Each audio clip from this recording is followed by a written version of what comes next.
What we have here is an Essex mortar mixer, and this is a six bag or 10 bag mixer, 8 bag mixer. Yep. So you want to make sure that you whenever you set your mixer up, you want to make sure it's on level ground.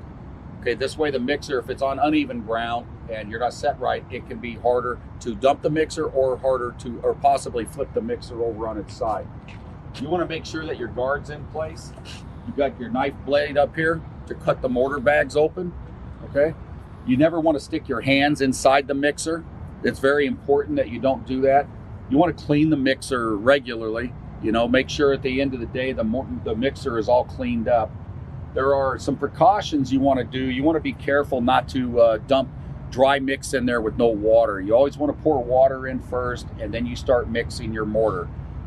You want to not dump it in too fast, because if you dump the mortar in too fast, you can lock up the paddles in there. They'll stop spinning and it'll shut the mixer down. If this does happen, there's a couple of ways of clearing the mixer out. You can put, while the mixer's not running, you can pour water in there and you can rod it out with a piece of board or rebar, but it's got to be off.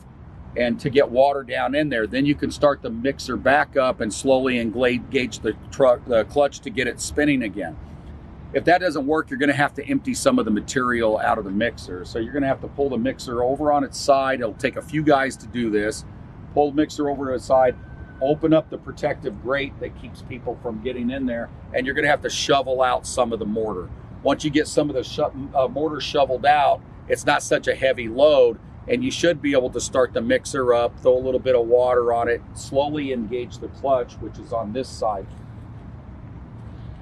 Some of the stuff you want to do is make sure that the mixer is clean every day. At the end of the day, if you don't clean the drum out properly, you can have more hard mortar inside the drum. And when you try to start it up and then you engage the clutch over here to put it in gear, the paddles won't start turning. The last thing you want to make sure that anytime you engage the clutch, that the drum is not over on its side. You want to make sure it's in its full upright position. This way, when you engage the clutch on there, the paddles don't connect with the drum and slam the drum up. You want to make sure that you're clear of the handle whenever you're dumping the mixer. So you bring your wheelbarrows over, or you bring a mud tub over to put the mud in the mixer, or out of the mixer into the tub. You want to make sure that you're to the side when you pull the drum over on its side. Don't get your chin underneath it, and make sure that your body's clear. So if it does catch on a rock or something in there and it pulls it up, it doesn't catch you under your chin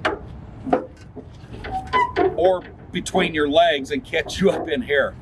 Not going to be a fun day. Okay.